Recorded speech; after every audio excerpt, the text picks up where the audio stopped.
মায়ের দুধ শিশুর শ্রেষ্ঠতম খাবার। নবজাতকের জন্য মায়ের বুকের দুধের কোনো বিকল্প নেই।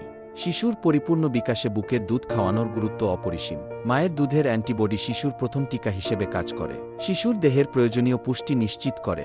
এছাড়া শিশুর রোগ প্রতিরোধ ব্যবস্থা দ্রুত কার্যকর করে তোলে। কেন মা বুকের দুধ খাওয়াবেন? প্রসব পরবর্তী রক্তপাতের আশঙ্কা কমায়, প্রাকৃতিক জন্মনিরোধক হিসেবে কাজ করে, মায়ের অতিরিক্ত ওজন কমাতে সাহায্য করে, মায়ের স্তন ও জরায়ু ক্যান্সারের ঝুঁকি কমায়, মা ও শিশুর মধ্যকার বন্ধন দৃঢ় করে, শিশুর শারীরিক ও মানসিক স্বাস্থ্য গঠনে গুরুত্বপূর্ণ ভূমিকা রাখে, শিশুকে ডায়রিয়া ও নিউমোনিয়া সহ অনেক রোগ থেকে রক্ষা করে, শিশুর রোগ প্রতিরোধ ক্ষমতা বৃদ্ধি পায়, শিশু মৃত্যুর হার কমায়।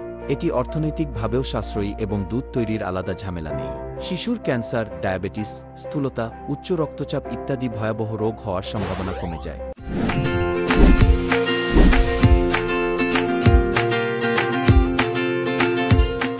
মাতৃদুগ্ধ কেন এত গুরুত্বপূর্ণ?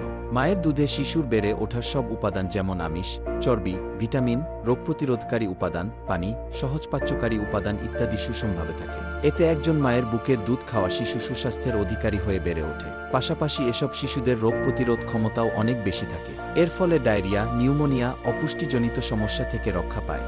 প্রকৃতপক্ষে মায়ের দুধের উপকারিতা সম্পর্কে নতুন করে বলার কিছু নেই। মায়ের দুধ শিশুর জন্য শুধু শ্রেষ্ঠতম পুষ্টিকর ও সঠিক খাবারই নয়, বরং এটি যেকোনো রোগ প্রতিরোধক টিকার চেয়ে অধিক শক্তিশালী ও কার্যকর। কৃত্রিম খাবারে শিশুদের নানা রোগে আক্রান্ত হওয়ার ঝুঁকি থাকে এবং বুদ্ধির বিকাশও ব্যাহত হয়। শিশু মৃত্যুর হারও অনেকাংশে বৃদ্ধি পায়।